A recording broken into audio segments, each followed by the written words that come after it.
പൗരത്വ ഭേദഗതി നിയമം അറബിക്കടലിൽ എന്ന മുദ്രാവാക്യമുയർത്തി LDF മണ്ണാർക്കാട് നഗരത്തിൽ നൈറ്റ് മാർച്ച് സംഘടിപ്പിച്ചു.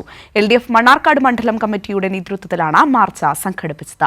നെല്ലിപ്പുഴയിൽ നിന്നും ആരംഭിച്ച മാർച്ച് കുന്തിപ്പുഴയിൽ സമാപിച്ചു.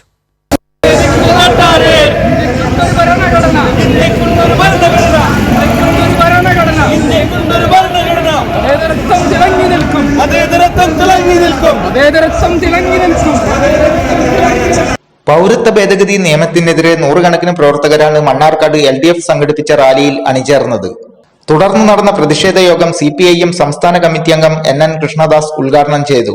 ഇത് ഇന്ത്യ ഗവൺമെന്റ് എങ്ങനെ പാസാക്കിയാലും കേരളത്തിൽ നടപ്പാക്കില്ല. അപ്പോ പ്രതിപക്ഷ നേതാവിന് സംശയം തീരുന്നില്ല. പ്രതിപക്ഷ നേതാവ് പറയുന്നത് ഇന്ത്യയുടെ പാർലമെന്റ് പാസാക്കിയാൽ ഇത് കേരളത്തിൽ നടപ്പാക്കാതിരിക്കാൻ പറ്റുമോ? അവരോട് നിങ്ങൾ പറയേണ്ട മറുപടി പ്രതിപക്ഷ നേതാവിനോടും സംശയമുള്ള കോൺഗ്രസുകാരോടും പറയേണ്ടത് കേരള സർക്കാർ മുഖ്യമന്ത്രിയും 20 മന്ത്രിമാരും സത്യപ്രതിജ്ഞ ചെയ്യുമ്പോൾ വലങ്കായി കവഴ്ത്തിപ്പിടിച്ച് തൊട്ടത് ഇന്ത്യയുടെ ഭരണഘടനയാണ്. ഇന്ത്യയുടെ ഭരണഘടനയ്ക്കെതിരായിട്ടുള്ള ഒരു നിയമം പാർലമെന്റ് പാസാക്കിയാലും കേരളം അത് നടപ്പാക്കാൻ പോകുന്നില്ല.